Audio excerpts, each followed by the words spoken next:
தெய்வம் இருப்பது எங்கே? அது எங்கே? வேறெங்கே? பொன்னும் பொருளும் நிறைந்தவர் நெஞ்சம் பொய்யில் வளர்ந்த காடு. எண்ணும் எழுத்தும் நிறைந்தவர் நெஞ்சம் இறைவன் திகழும் வீடு.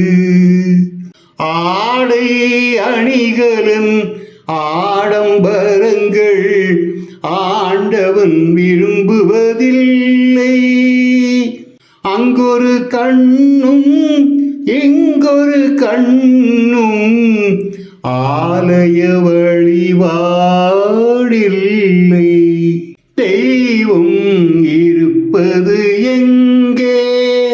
இசையில், கலையில், கவியில், மழலை மொழியில் இறைவன் உண்டு.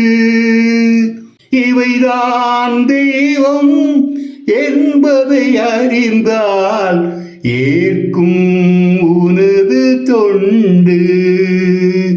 தெய்வம் இருப்பது எங்கே? அது இங்கே.